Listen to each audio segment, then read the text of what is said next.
much, Jess, and thank you everybody for taking an hour out of your day to learn a little bit more about Winslow Homer, and we get to indulge in some pretty incredible paintings together for this next hour. So we are going to be looking at one of the most celebrated American artists of all time. And it is no stretch to say that he's probably America's most highly regarded artist of the 19th century. Winslow Homer really launched his career with the Civil War. So we'll be looking at some of his greatest prints and then how he transitions into a fine art artist along the way and some of his beautiful works that come afterwards. So we will be getting back to this beautiful painting that's been on the screen for the past few minutes a little bit later on. But let me give you a sense in terms of how we're going to move through the material tonight. We're going to start off with an introduction to Winslow Homer. I like this picture over here because it seems like a little bit of an awkward introduction that's happening. We'll touch on that in just a second. And then we'll get familiar with some of his illustrations of the Civil War and really get a good sense in terms of what they mean to us as Americans. I want to give a little bit of a bigger context to them too. And then Winslow Homer does this pretty remarkable transition from being an illustrator to being an oil painter and a watercolorist. And so he really launches that professional aspect of his painting career right around the same time. And so we'll see that he takes up a lot of similar subjects. And then what comes next but Reconstruction. And he gives us a sense in terms of what America looks like in the years immediately following the Civil War. And then we wrap things up very nicely with a pretty remarkable painting from the end of his career. So just to touch on this image one last time, it's called Contraband. It's from 1875, and it's an image of a Union soldier from the Civil War. We'll talk a little bit about the interesting uniforms of the Union soldiers. And he is sitting across from a young Black child who, and I should mention that this picture is called Contraband, which directly refers to essentially any enslaved person from the South that crosses the battlefield during the Civil War and wins their freedom. So this is a newly freed child. And this could very well be essentially the first time this Union soldier sees a Black person. And it's a pretty, I would say it's a pretty awkward, almost tense interaction between the two of them. Notice that the child is reaching for the canteen that is still wrapped around the soldier's body, and he doesn't necessarily seem to be freely handing it over. So we're going to be unpacking all of these interesting interactions along the way. I just wanted to note that this is a watercolor over here, and it's to me, just breathtakingly beautiful. But let's get started with an introduction to the artist, the man behind the mustache. Here is Winslow Homer. This is a portrait created of him in 1865 by another artist named Oliver Ingraham Lay. Now, Winslow Homer is a local boy. He was born in Boston in 1836, and he grew up in Cambridge, Massachusetts, which was really a rural area at the time. He was the second of three sons in his family. And as far as we know, he really had no formal education as an artist, but we do know that his mother was a pretty accomplished watercolorist in her own right. And so there's no doubt that she gave him a foundation there. Now, after Winslow Homer graduated from high school, he began his career as an apprentice to a Boston-based lithographer named J.H. Buford. And I won't belabor explaining the lithography process, but these are the lithography tools over here. And it's a way to reproduce an image that involves a lot of different washes, pressing paper against a lithographer's stone. And it was work that Winslow Homer described as treadmill for him. And he was primarily reproducing artwork for the cover for sheet music. And occasionally he would get to design his own. So this is an example of a really early Winslow Homer. It's called The Rat Catcher's Daughter. Apparently it's a polka tune, but there's this this nice little design work over here with the cat and the rat and this ribbon sort of unifying all the elements of the picture here. Now, like I said, he wasn't necessarily happy at J.H. Buford. So within a few years, he officially becomes a freelancer. He's 21 years old. He sets up a shop in Boston. And it was at this time that that there's this market for illustrations. It's growing rapidly. We can see his depiction here of the Boston Common that was published in Harper's Weekly. And one of the things that Winslow Homer is doing so well at this early stage in his career is that he has a great sense for changing fashions. Just, the slightest change in terms of, the size or placement of a ruffle on a woman's dress, and he can get it, and he can get it published very quickly. So there's early success there. And he was, as a freelancer, getting illustrations placed in a number of major magazines.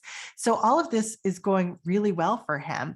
And in the years leading up to the Civil War, he decides that he wants to kind of make a go of it as an artist and pull up stakes from Boston. And he heads down to New York City in 1859. So it's really right as the Civil War is really just kind of brewing there. So in 1860, Harper's offers him a position, and actually he turns it down. The Civil War has not yet started. And Winslow Homer actually said, the slavery at Buford's was too fresh in my recollection to let me care to bind myself again. From the time I took my nose off that lithographic stone, I have had no master and shall never have any. It's just really interesting to me that he is framing all of this within the terms of slavery, because certainly that is going to be a primary focus once he gets going as an artist.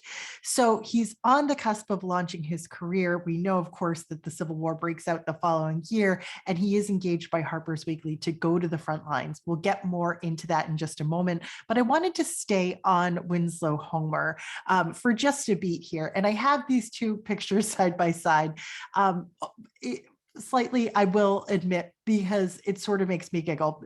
This is a very widely reproduced image of Winslow Homer. And honestly, it wasn't until I was doing research for this program that I realized that he was bald at the time that the photograph was taken, and that there's another image in the series. It's sort of a silly comparison here, but it sort of gets to the fact that Winslow Homer was an enigmatic figure. I mean, you can know so much about him and not know, really what he looked like. He had no public life. He had no journals. There are really no letters to speak of. He never started a school. There were no proteges that came after him. Now, at the end of his life, when his career has been, highly celebrated, there were biographers knocking down his door. People wanted to tell his story. And he said to them, the most interesting part of my life is of no concern to the public. I must decline to give you any particulars in regards to it. So we really don't know much about him. He didn't really have any close friends, no romantic relationships, and he never got married. In fact, just knowing what we know in terms of how much money he was making, he probably could not have supported a wife or a family until he was well into his 40s. It took a while for him to really get some financial traction in his career. We do know that he was closely attached to his parents throughout his life, and especially to his older brother. But we can see in these photographs, he was sort of a slight man, a little bit wiry, very elegant in his dress and bearing, but of course, prematurely balding. And it is almost as though he's kind of hiding behind that very large mustache. Now, knowing all this, it won't come as a surprise to you to learn that there aren't self-portraits of Winslow Homer. He wasn't sitting around gazing into a mirror and trying to capture his likeness, but it is generally thought that this late painting from 1893 called The Fox Hunt could perhaps be like a self-portrait of Winslow Homer. He painted this when he had already moved to the coast of Maine, was sort of living as a little bit of a recluse. Obviously, this is years after the Civil War. Now, why on earth would anybody think that this is a self-portrait? Well, it seems to have some relationship to self here because, and it seems pretty important because this is also the largest painting he ever created. It's about 6 feet wide. So it really kind of holds a wall. And on it, of course, our eyes are drawn to this orange fox leaping across the snow, trying to really survive as this group of crows, a murder of crows, is coming to attack him. It is the middle of winter. There's really no place to escape to because of course the ocean is just beyond this fox here. And of course, everyone is starving and desperate for food. So why would anybody think that this is about Winslow Homer? Well, notice that the way he's signed his name, first of all, his signature is over here in the snow, sort of sinking into the snow in the same way that this fox is as he's dashing for his life. Notice too that the letter R has this tail that's sort of bushy, almost like a fox's tail. But when it comes right down to it, I think a lot of art historians associate the character of a fox with Winslow Homer himself, sort of sly, aloof, shrewd, and yet still elegant. So all of these aspects of being a fox are sort of closely associated with Winslow Homer and the way the way he conducted his life. So we'll wrap up with our understanding of the artist, which granted is very slim, with these last few images here, a photograph of him from later on in his life and a few watercolors of these sort of rugged outdoorsmen, which he becomes pretty famous for depicting towards the end of the 19th century. Now, as I was a grad student, and even as an undergrad, I always sort of felt like my male professors really loved Winslow Homer. There seemed to be something about him that really draws in a male audience. And I think part of it is that he created so many images like this sort of anonymous, masculine, rugged type. And I think because we know so little about Winslow Homer himself, art historians tend to sort of transcribe this identity onto the identity of the artist as well. And there's something certainly heroic about an artist that launches himself in the midst of a civil war. So let's shift gears right now and turn our attention to the war and start to consider what Winslow Homer's place in this war really looked like. So we're going to start off with a pretty complicated image here, but it's one for you to sort of feast your eyes on as I give you a little bit of the backstory here. This is an image called Wounded. It's from 1862. And in it, you can clearly see some Civil War soldiers that have been wounded. We've got a soldier with an amputated leg over here, but front and center, there is a woman at home who's just read a letter and she is collapsed on the table, sobbing. And so we have this notion of physical pain and emotional pain. Everybody's wounded because of what's happening in the midst of this war. So, so continue to sort of feast your eyes on what's going on here as I tell you a little bit more about Harper's Weekly and Winslow Homer's relationship with them. Now, first, big picture. The Civil War was really the first big visual event of this country. And so there's just this small number of illustrators who were there on the front who could capture it in real time and give the entire country some sense of what this battle looked like. Of course, photography existed, but the machinery of it was still quite cumbersome. You couldn't easily move it around, and the development times were so slow in comparison to an artist sort of dashing off a sketch that it couldn't capture the war in real time in the same way that human hands could, really. Now, Harper's Weekly had a critical role in telling the story of the war. It was, as one art historian put it, sort of like Time magazine and TV all rolled up into one. It was how you got your news. It was how you got sort of the gossip of the day. So looking for these illustrations of the war was really important in terms of telling the what was unfolding with battles day to day. So before we turn our attention away from this image, I just want to point out what's happening down here in this left-hand corner. We can see an artist sitting on a barrel. This could be a self-portrait by Winslow Homer. I'm not totally convinced that it is, but we do see an artist at work sketching, and we see a couple of soldiers standing in line, sort of at attention, getting their portraits done. Now, Winslow Homer does do other illustrations of people who are sort of leaning over him, really interested in what he's making. So then again, this could be him. Now, this next image here too is again, one for us to sort of feast our eyes on as we continue to think about the bigger picture here. This is just sort of a heroic image of the Union cavalry and artillery sort of starting off in pursuit of the rebels, but we can see sort of how well equipped they are, how elegant the horses are. Now, I think it's important for us to keep in mind as we're looking at these images that Harper's took a side in the Civil War. We always think about the media today, generally speaking, trying to be fair and balanced, right? During the Civil War, the media took sides, and most of the media was based in the North. So Harper's was really trying to tell the side and advocate for the Union. And so, of course, that meant that that our artist here, Winslow Homer, was also trying to do the same thing. That's where his sympathies laid as well. But we'll see that it wasn't always so clear cut.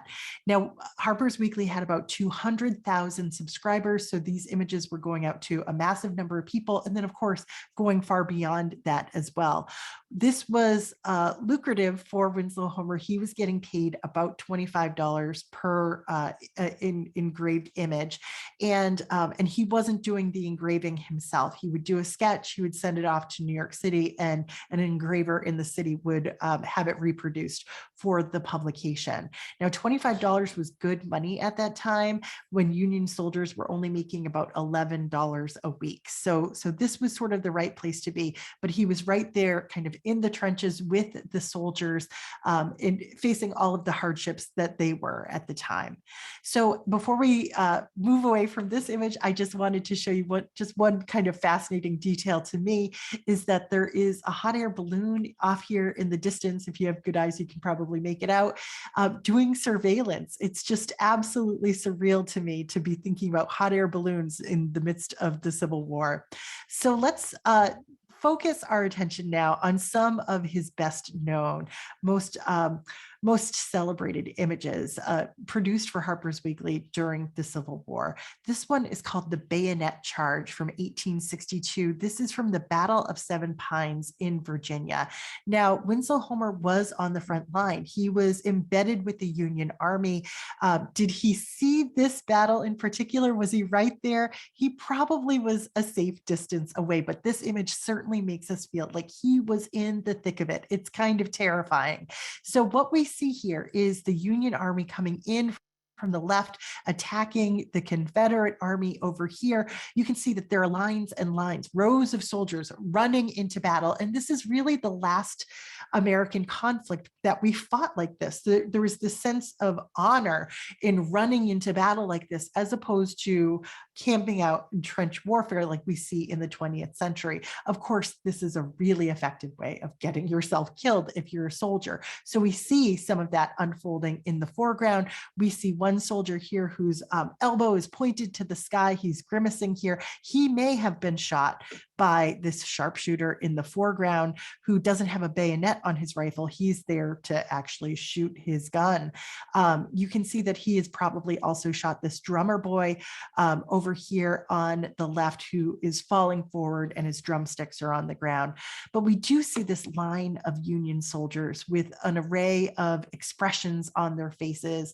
You can imagine if you had a loved one who was away fighting, you'd be searching these faces, looking for something familiar, looking for some way to understand what is going on through the face of somebody who looks similar to your loved one. These images would be so important. Now, the Battle of Seven Pines was pretty much a draw. There was no winner here, but Winslow Homer really makes it look like the Union Army sort of has the upper hand. They're coming in with all this force sort of spreading across that center line of the image. So there are kind of subtle ways that he is showing the dominance of the North here. But he's also relying on sort of standard tropes in terms of storytelling when it comes to depicting wars. Now, his most famous image from the Civil War is called The Army of the Potomac, a Sharpshooter on Picket Duty. This is also from 1862. And this was an image that was really haunting to Winslow Homer in particular, and I think shocking to the public at large. This is another element of modern warfare.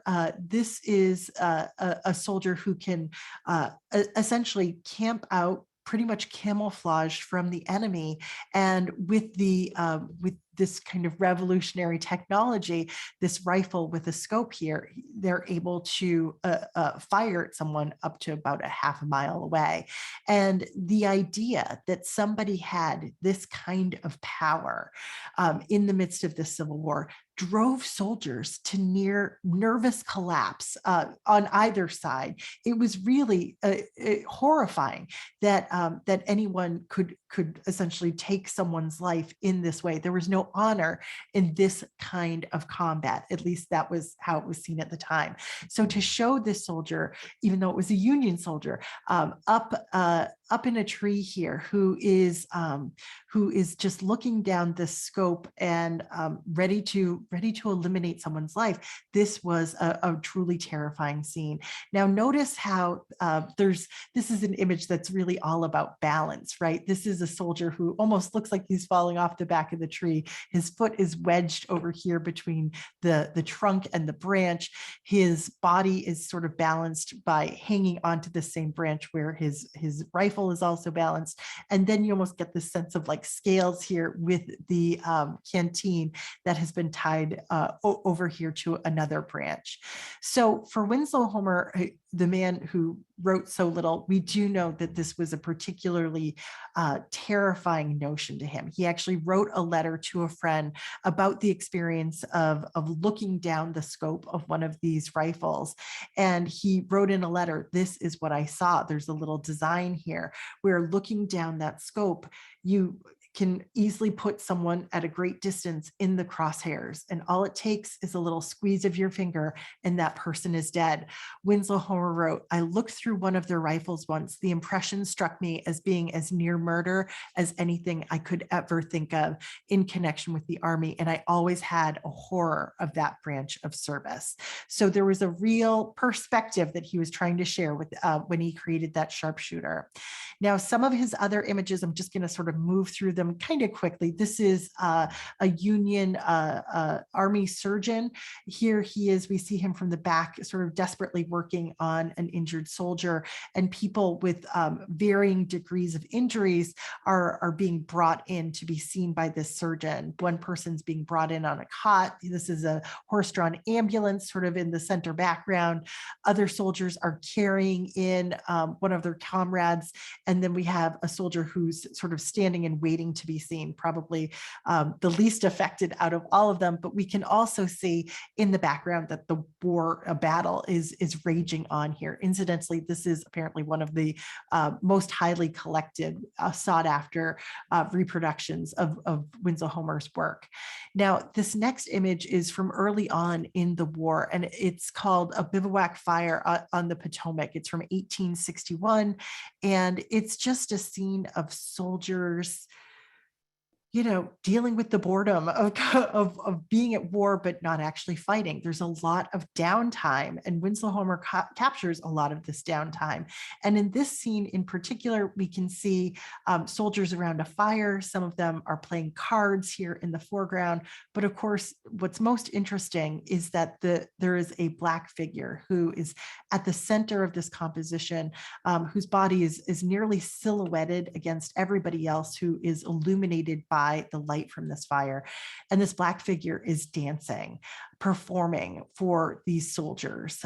And if you have good eyes, you might even notice that there's another Black figure here who is playing a fiddle, and his face is kind of this gross caricature, a stereotype of African Americans from the 19th century, really right in line with what was pervasive in media and popular culture at the time. So here's Winslow Homer, an artist whose sympathies are with the North, and at this point in his career, his artwork, his depiction of African Americans is as rooted in negative stereotypes as anybody from the South. Really, we'll see that over the course of the war, this radically changes. More scenes of soldiers during downtime. This is actually a Thanksgiving scene, so probably pretty different from the Thanksgiving that we all experienced last week.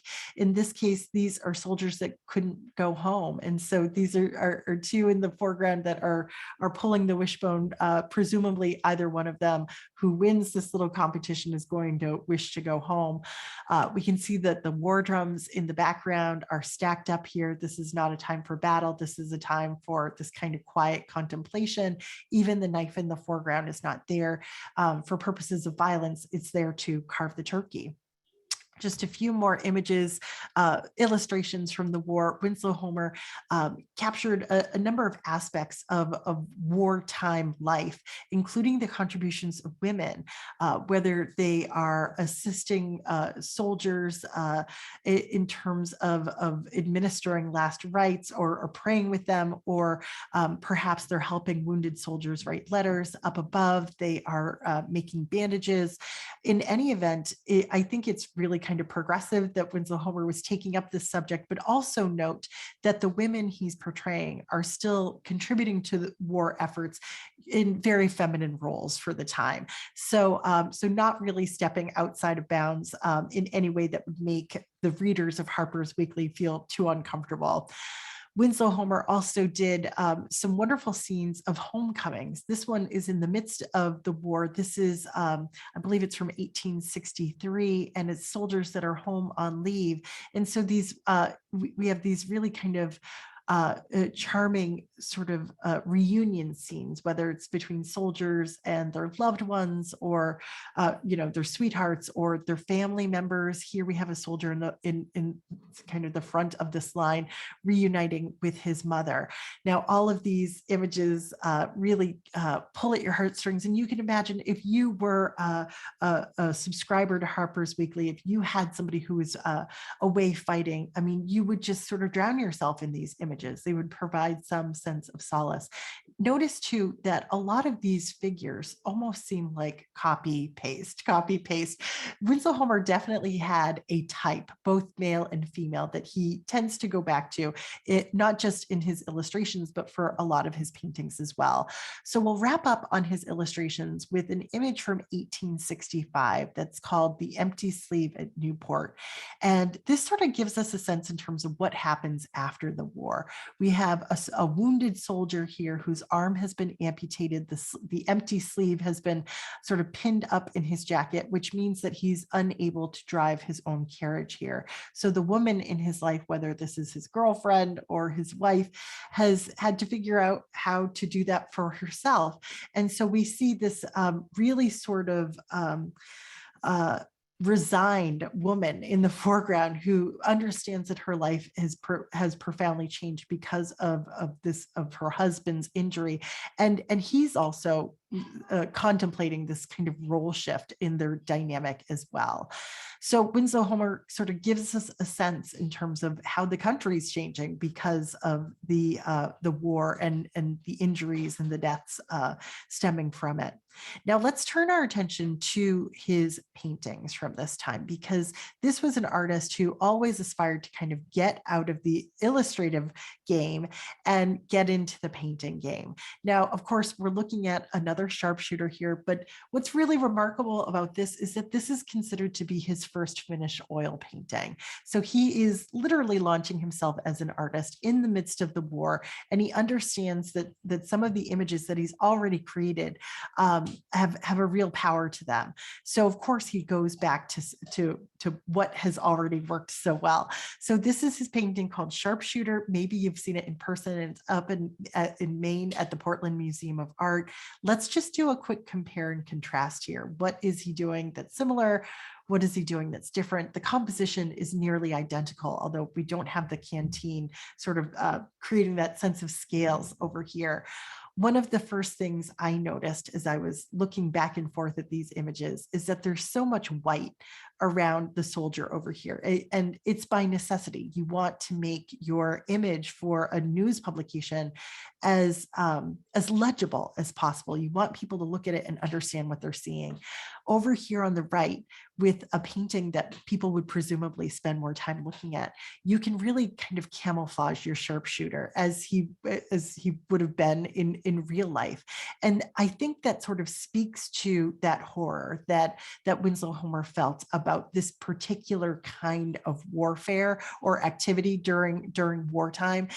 So there's less white space, less of this negative space around the soldier, although his body is still legible. You do notice that that his face is less clear. And I think it sort of speaks to that anonymity of somebody who sort of camped out in a place that could easily take away your life. So he's captured, I think, a lot of the great essence from the original print.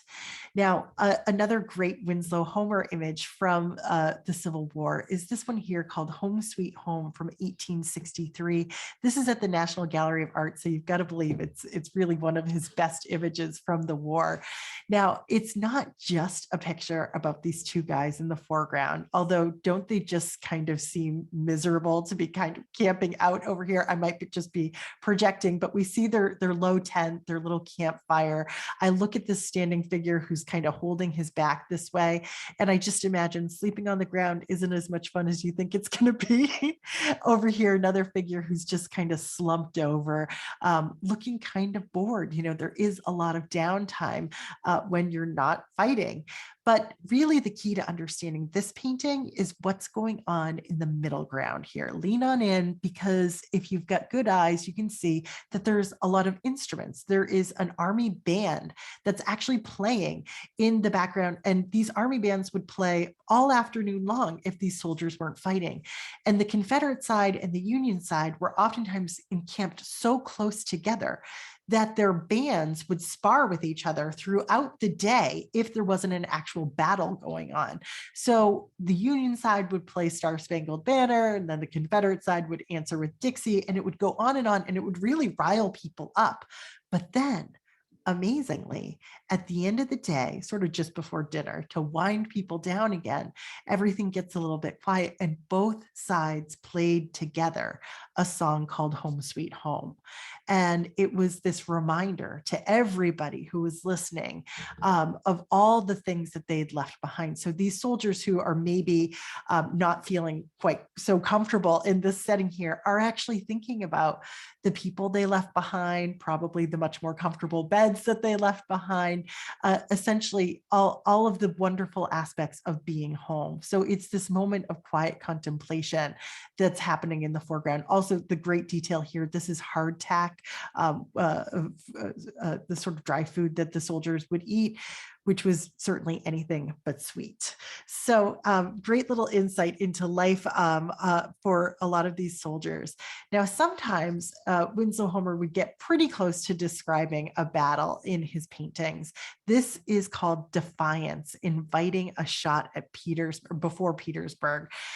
This is from 1864, and this is an imagined scene. This is something he could have never seen, because in this image, we're actually behind enemy lines. This is the Confederate side with a little barricade or fortification, and the soldiers kind of hiding out here. Way across this field would have been where the Union was. Now, what's happening in this scene? I remember, I think I was an undergrad when I first saw this image, and I remember my professor talking about how the waiting that was involved for these soldiers before a battle started. And with Petersburg, it was like 9 months. The waiting could drive people insane, especially if you think that there are sharpshooters anywhere. Notice how they would cut down the trees. So so I remember the first time I learned about this picture, a professor sort of described it as this young man who had gone insane from the waiting and was ready to sort of give up his own life just to get something happening, inviting a shot. He's saying, use my body as a target. And there are these little puffs of smoke in the distance because people are actually firing at him. And this is a good way to get a battle going, isn't it? But because of sort of my more recent research on Winslow Homer and his and sort of the way he looked at fighting in the Civil War, I think that there's another way to look at this picture, and I think it has an interesting relationship to the sharpshooter. Actually, Winslow Homer had a disdain for soldiers, even if they were Union soldiers, who would hide in a tree, who wouldn't present themselves and their whole body into battle in a more traditional and in his eyes, I think, more honorable or noble way, to camouflage yourself, to hide in this way. There was no honor in it. And I think even though this was the enemy, Winslow Homer saw some dignity, saw some honor in presenting your full self into a battle scene like this. Now, we can't talk about defiance without talking about another gross caricature of an African American figure here. Winslow Homer is still painting stereotypes at this point. His paintings are so highly regarded throughout American art historical circles for their naturalism, but he abandons that when he's painting African Americans. And we'll see in the next year or so, something dramatic shifts. Now, this next image that I wanted to share with you is one that maybe you've seen in person. It's at the Harvard Art Museums. It's called Pitching Quoits, and it's a large painting. It's about 2 feet high by about 4 feet wide. It was painted in 1865. And get a load of these uniforms, right? This is really sort of outrageous when you look at this. This is a volunteer infantry from New York. They called themselves the Zouaves, and they based their uniforms on Algerian mercenaries of all things. I think they were in it for the clothes. These are quite the getup.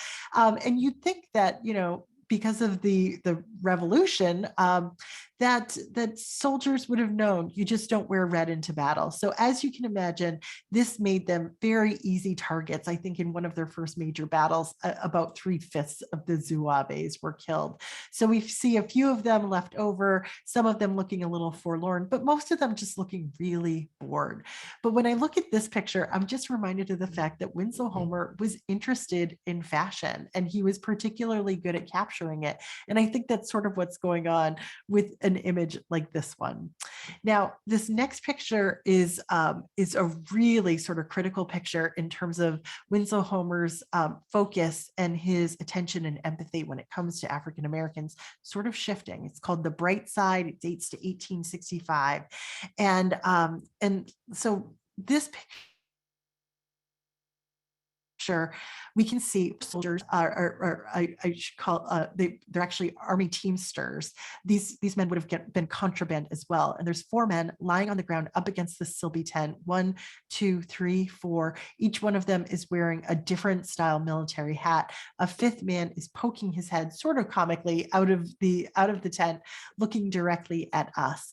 Now, as teamsters, they would have been responsible for moving equipment, moving supplies in these covered wagons in the background, using the mules that also look pretty exhausted there. So it was draining work, exhausting work, and that's why we see them lying here, sort of catching up on some rest. Notice that the figure in the foreground is holding a whip that connects him back to this work in the background.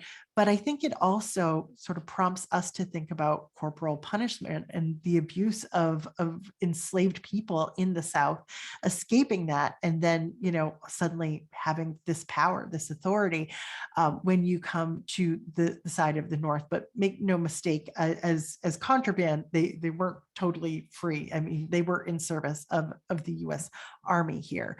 Now, the Winslow Homer has completely changed his approach to painting African Americans at this point. It's just been a very short amount of time, but he's not using the caricatures. Instead, we have naturalistic depictions of individualized faces here.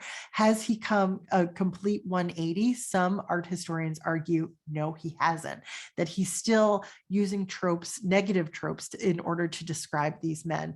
One of them being the trope of the indolent Black man, the lazy Black man. If you compare this to a genre painting from a couple decades earlier, this is an image called Farmer's Nooning from 1836, painted by William Sidney Mount. And in this scene, you can see several white farmers taking a break in the middle of the day, some of them still being industrious, but this Black man kind of luxuriating in the hay as he takes a nap in the sun.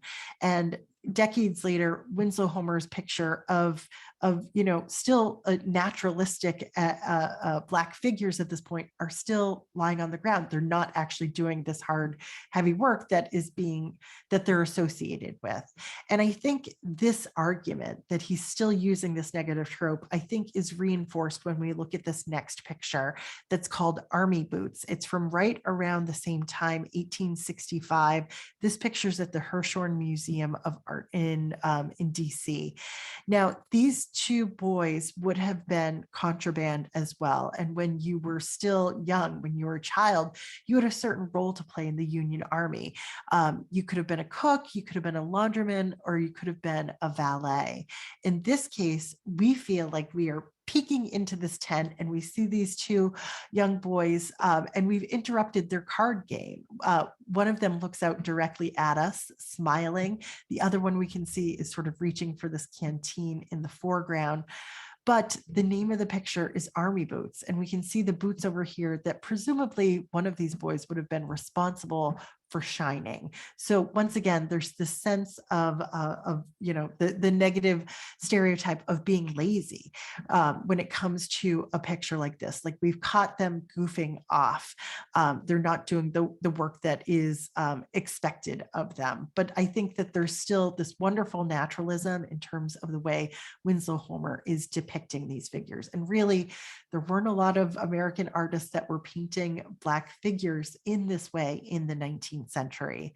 Now, this next image from the war is really one of his most celebrated, and I think in the 20th century, probably one of his most reproduced images. It's called Prisoners from the Front, and it was painted in 1866. This is in the collection of the Metropolitan Museum of Art.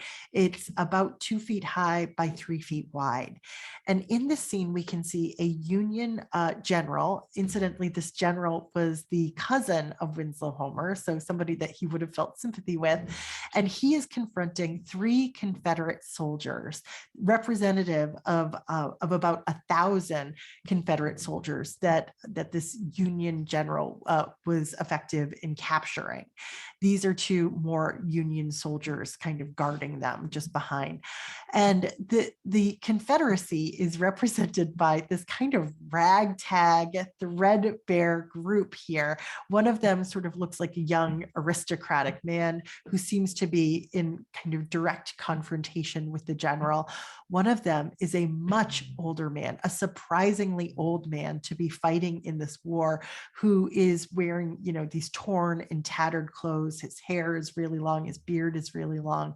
And then we have this third figure here who is described with much less detail. We don't get nearly as much detail in the face over here, but there's sort of this confident slouch to the pose that gives you the sense that he is a young man.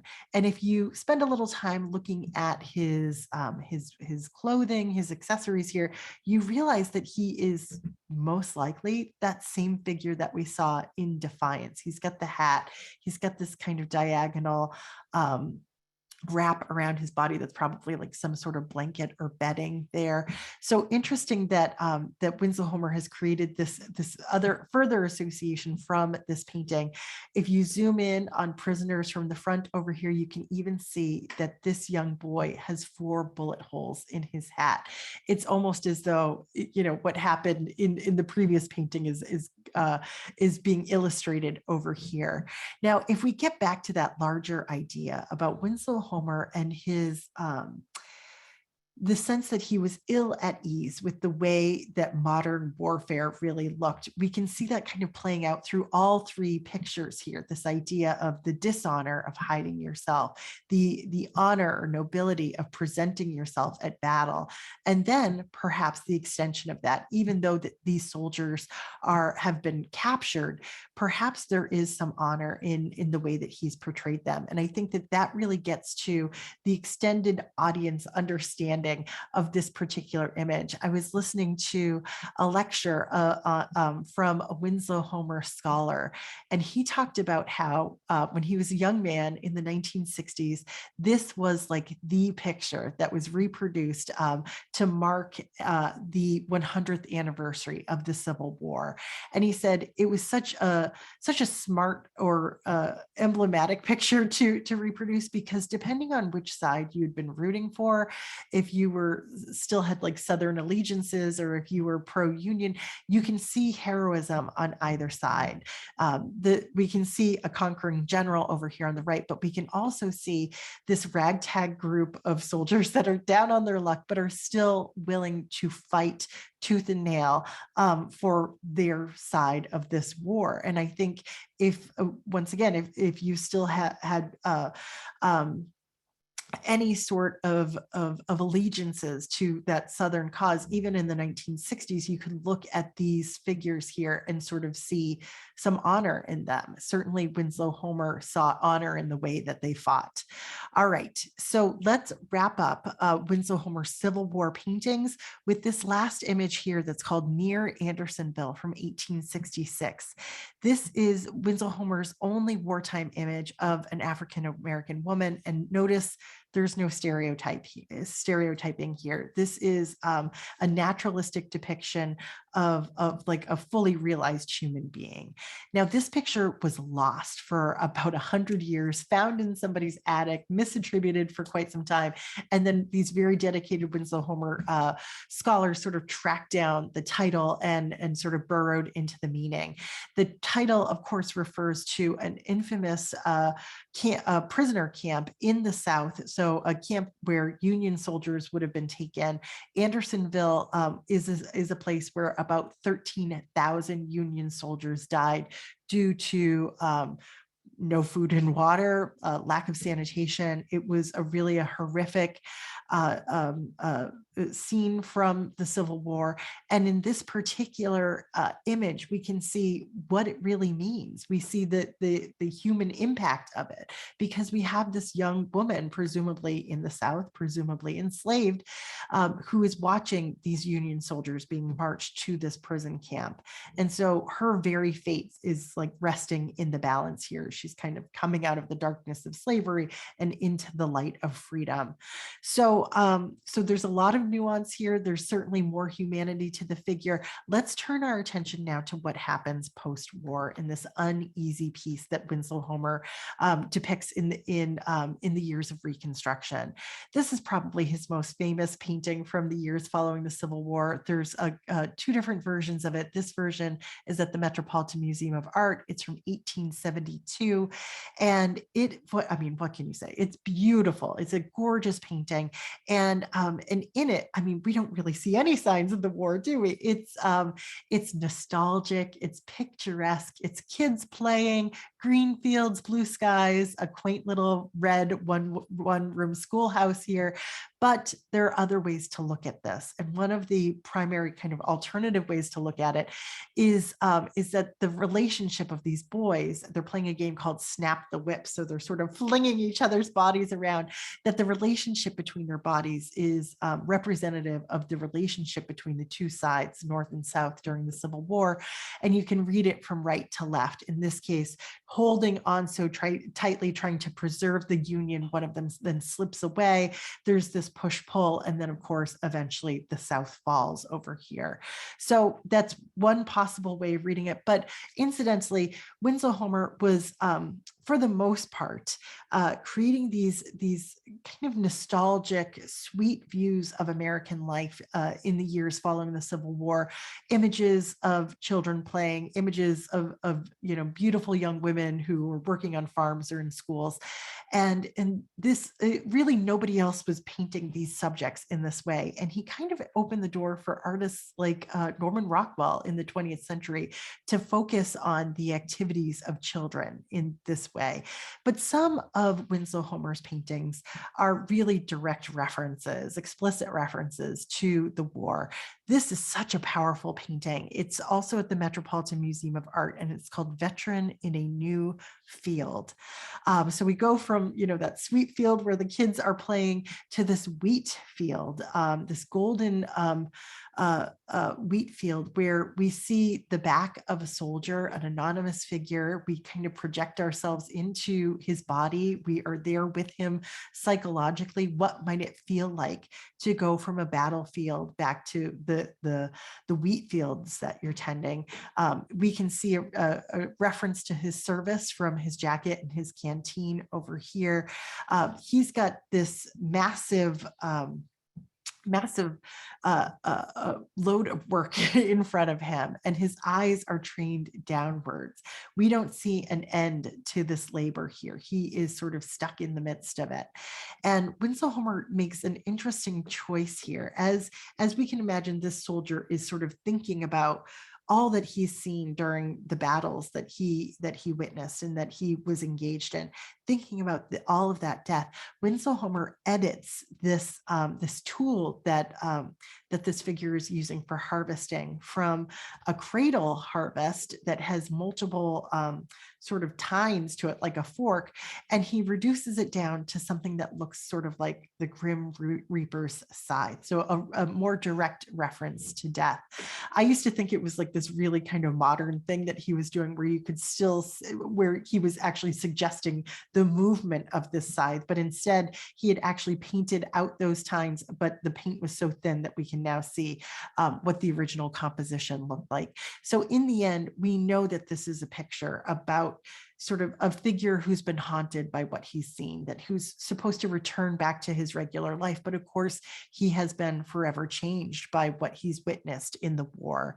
Now, Winslow Homer also traveled back to the South after the war was done, and he created images that were so sympathetic to African Americans that his life was threatened. He was essentially chased out of the South and told, you're not welcome here because of these kinds of images. This is called Visit from the Old Mistress from 1876. This is such a fascinating composition. It's and I should mention it's at the Smithsonian. In this scene, we see three Black women with a Black child and a white woman who was the mistress entering into their space. There's a marked distinction in the way that they're dressed. The white woman is wearing a kind of a fancy Black dress with this elaborate lace collar, and the Black women are wearing really sort of simple clothes. This central figure, it looks like, there's holes in her clothes and it's maybe sort of patchwork back together. So there's really a clear class distinction now, in addition to the racial distinction. And the air in this room is kind of thick with distrust. There's no sense in terms of what this relationship can really look like going forward. But we do see that things have changed, presumably when this was still when slavery was still legal, and these women were owned by this white woman. All of them would have had to have stood up when she entered the room. And of course, this figure over here on the left is still sitting down, almost looks as though she's ignoring the white woman in the room. But my eye always goes to the central figure here. And she's sort of an impressive figure. She looks really sort of physically impressive. but this expression on her face, paired with these kind of slouching shoulders here, just give me this sense that she's just exasperated, like she's sort of at her wit's end, because of this particular dynamic between these women. It's a really, I think, a surprising picture to have been created by a white male artist in the years following the Civil War. So incidentally, if the composition here sort of reminded you of the Civil War battlefield over here, I think you're right on the money. One figure on the right sort of confronting three others that are from another side. And that same sort of interesting ambiguity in terms of how you read this relationship, I think can sort of bleed over here. But I think Winslow Homer's sympathy towards the Black women, I think, is much more clear in this case. And I think you can also see that in this picture from 1876 from the Los Angeles County Museum of Art called Cotton Pickers. That empathy, that understanding, or an attempt to understand the Black experience is probably best pictured here in terms of Winslow Homer's career. This is his first real sort of monumental picture, a figurative picture of African Americans. And if you didn't know the date, you'd probably think this is still a pre-war image. I mean, nothing has really changed. These women are still picking cotton. They're still in a position of being subjugated. So in this scene, he gives us a sense of the monumentality of their task. This field looks like it goes on forever. The basket here, the gunny sack, are pretty much already filled, but their work is essentially never done. He cuts them off at the knee here.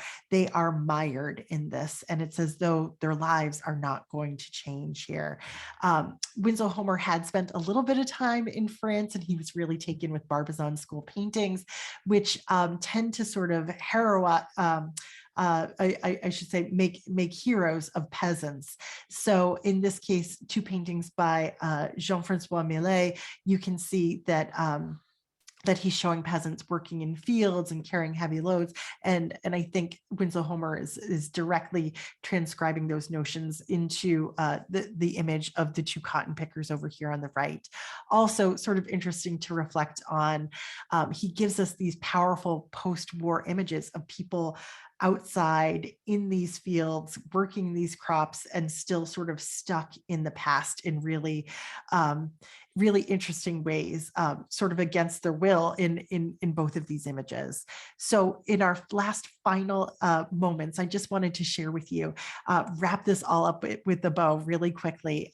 Winslow Homer has this successful career for many decades following the Civil War. In the 1880s, he moves to Prout's Neck, Maine, in Scarborough, Maine, just this little jut of land sticking out into the Atlantic Ocean. He takes his family's carriage house as his kind of home and studio. He's 75 feet away from the Atlantic Ocean, and he adds this second story porch that is looking out at the water, and it really is probably the greatest artist studio of all time. And he begins to really focus on the power of nature, the power of the ocean in so many of his paintings. Also, incidentally, he was a little bit reclusive, so he also painted this sign that said snakes, snakes, and mice to get people to stop bothering him while he was working. So as we probably best know, when it comes to Winslow Homer, he took up these scenes of these like anonymous fishermen that he makes heroes who are kind of battling the elements, battling the ocean. And in this case with Fog Warning, that's at the MFA in Boston, we can see this fisherman who is so far away from the ship that he needs to get to as this fog bank is rolling in. I think if any of us were in that boat, we know that we'd probably be goners. Over here with the herring net, we can see two more fishermen. We don't know them, but we can see the courage involved in doing this really physical work in the midst of like these dangerously high waves here in the foreground. This one figure sort of cantilevering his body out of the boat in order to pull in these kind of sparkling herring. Now, before too long, Winslow Homer realizes that he doesn't even need the figures to tell the story of the awesome power of nature, especially when it comes to the Maine coastline. This is a painting that's just called The Coast of Maine from 1893 at the Art Institute of Chicago. This is called Weather Beaten from the following year. This is at the Portland Museum of Art. It's all about the weather, the elements, these impressive waves just beating the shoreline here. Now, everything changes when Winslow Homer begins to travel, and he takes his father down to Cuba and the Bahamas. I guess he doesn't just stay in Maine all the time, and he does paint what he sees while he's down there, including this image, which is probably something sort of slightly different than an observed scene. This is called The Gulf Stream from 1899, and this is the picture that sort of wraps up his Civil War paintings with a bow. This is a picture that Winslow Homer continued to rework right up until 1906. This is the artist standing in front of the picture, and we can see in this image a Black man lying down on a boat that has been essentially disabled. There's no mast here. It's already been sort of beaten up. It is surrounded by sharks, seemingly very hungry sharks, because there's blood in the water here. There is even a water spout in the distance and a tiny little boat on the upper left, but our figure here in the boat is looking off in the other direction. Perhaps he's unaware of it, or he has turned his head away, realizing that there is no safety, no savior for him. So how does this relate to the Civil War? Well, Winslow Homer loved to show these anonymous fishermen sort of battling the elements. They were heroes. They were working. This figure over here is not working. Is he a hero? Does he fall more in line with the Black men that Winslow Homer was painting, who were just kind of lying around during the Civil War? Or is this more of a meditation on the circumstances of African Americans at the end of the 19th century? Does Winslow Homer, is he trying to say that to be Black in America is to be surrounded by sharks here, is to be in a situation where nobody's coming to save you? Is that what this picture is really about? There's so many different ways to appreciate it. I won't go into it too deep tonight, but I will say that there's this whole fascinating history about with our artists who are sort of placing or situating this history of the slave trade and this relationship of Black bodies to the Middle Passage and being fed to sharks and being in danger of sharks presenting this enormous danger to African Americans. And I think Winslow Homer was certainly aware of that history and sort of playing off of it to a certain extent. I will share with you this one other image from this series where you can see almost the same boat here, similarly disabled, where the figure is gone. It's almost as though the sharks have come on board, and there is blood on the top of the boat here. Very, very foreboding. Such a powerful image here. So we'll wrap up with Winslow Homer at the end of his career. This is the last painting he did. It's called Driftwood from 1909. In fact, he wrote it right around the time he was, or he painted it right around the time he wrote a letter to his brother, where Winslow Homer was begging off going to Thanksgiving dinner, and he said, "I am painting." He's too busy to go because he's painting, but it was a great way to sort of summarize who he was, what his life was all about. He was painting. He passed away at the age of 74 in his studio up in Maine, which of course you can go and visit today. It's owned by the Portland Museum of Art. And his remains were interred in this family plot at the Mount Auburn Cemetery back in Cambridge, Mass, where he grew up. So forgive me for going a little bit long today, but this was our chance to really kind of fully understand how Winslow Homer launches his career, his remarkable sort of progress in terms of his empathy in terms of depicting African Americans, his bravery in terms of delving into the subject, and the sort of outsized role in our history that he plays because he documented the war in the way that he did. So I will end there for now, and I welcome any questions or comments you might have about Winslow Homer. You can see that there's a lot in the chat already. Let's see what I can get through here. let's see. First, for questions and answers, Rosamond has asked, what is the woman in the black dress holding? And I believe you're talking about this image here. Rosamond, that's a great question. I am not entirely sure. I always sort of imagined that this was something like a purse, but I'm not positive. If anybody has a better understanding of this, please feel free to share. Interestingly enough, all of the reading that I've done about this hasn't touched on what's in her hand. So please, if anybody knows, please jump in. I'll start looking at the chat here as well. Let's see. Oh, this is a great comment. Going back to the fox hunt, JD notes that that even the H in Winslow Homer's signature looks like the fox's ears. I love that. Hear those fox ears. Great catch there, JD. Is it a caricature, or is it the inability of the engraver to depict dark skin in this medium? Kathy asks, and I wonder if you're looking, if that was in reference to this image of the Potomac. So is maybe that negative stereotype that I was pointing out there. Kathy's sort of wondering, is it just sort of a limitation on the part of the engraver? And that could very well be the case. But I think we sort of saw too that Winslow Homer's paintings were sort of in line, at least earlier on, with these kinds of depictions. So it might have been a little bit of Homer, it might have been a little bit of the engraver, but I think that this is pretty much where Winslow Homer was in terms of his level of empathy and understanding. Luckily, we saw a little bit of an evolution there. Lynn says, I'm assuming these are all dynamic scenes. Do we know how long it took him to sketch a scene? Lynn, great question. I saw one of the sketches or something similar to what he would have actually sent off to New York to be engraved. And believe it or not, it doesn't have anywhere near the kind of detail that we see here. I think that for the most part, they were oftentimes pretty quick sketches. It looks like the sort of thing that an artist would have probably been able to produce well with under an hour. That's just my guess, but that's a great question. Kathy says, also the wounded in the medic scene, the guy in the middle looks more like he is making a delivery of whatever is in the back in his backpack, more than an injured soldier, since another man is removing a large jar from it. Great attention to detail. I was wondering about that.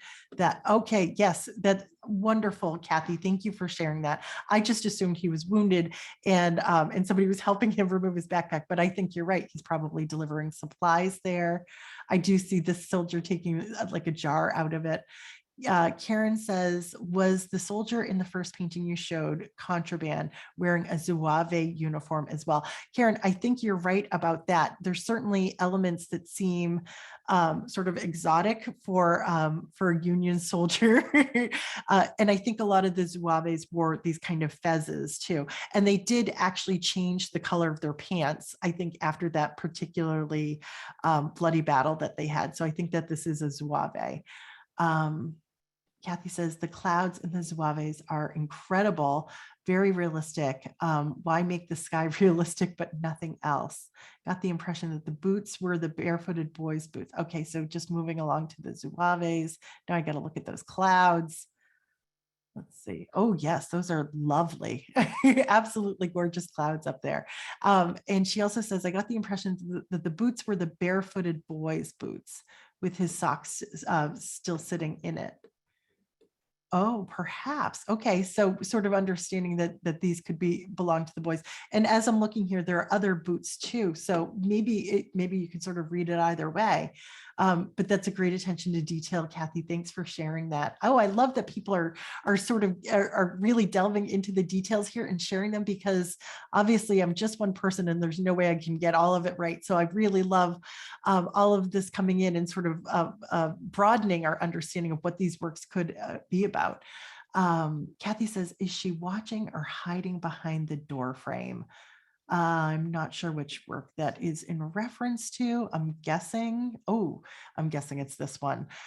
So I guess she's always, everything that I've read about this is that she's sort of watching this march here. But yeah, it does sort of seem like she's still sort of protected here, as though she could maybe watch and kind of remain unnoticed at the same time. That's a great question though, because I think it sort of parses out, her safety and her status in all of this, or very vulnerable status.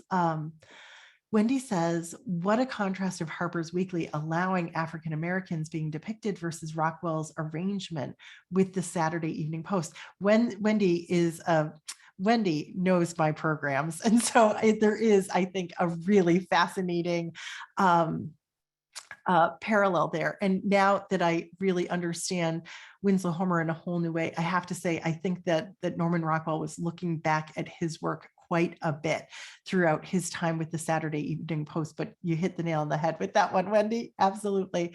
Just says, what is the relationship between Homer and similar artists like John Singer Sargent like? Great question. Because my understanding is that he was such a solitary figure. I'm not sure if he had relationships with other artists. I do know that he lived in sort of like an arts community when he first moved to New York City, but his legacy is really, the man that paints the solitary outdoors figures, the guy who moves up to Maine. So I'm not sure he had really full artistic relationships, like artistic colleagues that sort of informed his work and that he sort of learned from. But that's such a great question. That seems to be sort of like a missing element in his life. And maybe it's just that I don't know it. Rosamond, thanks for your kind words. You too, Diane. Nancy, oh my goodness, all of your kind words really mean a lot to me. Looks like a fan to me. Kathy says that in reference to Visit from the Old Mistress. Maybe that is a fan. The South is very hot.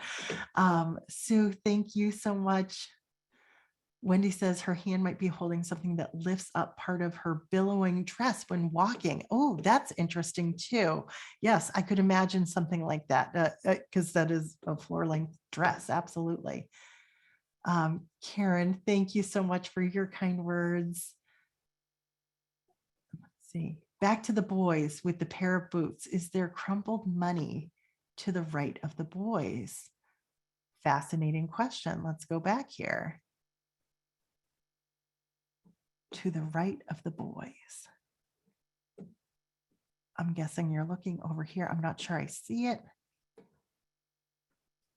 It's hard to say. This is a little bit of a grainy picture. I read all of this as like playing cards, and I think that they were in the middle of a game. Incidentally, there's a sketch of this picture, and which you can find online. Like if you just Googled like army boots sketch, or maybe I even have it way in the back here. Maybe we can gather a little bit more about it. And in the sketch for this picture, I do have it. Bear with me. It's slide number 90. We can see that there were originally going to be more children underneath. So it's a little bit hard to say. It's interesting to see sort of what he preserves from the sketch to what makes it into the final painting.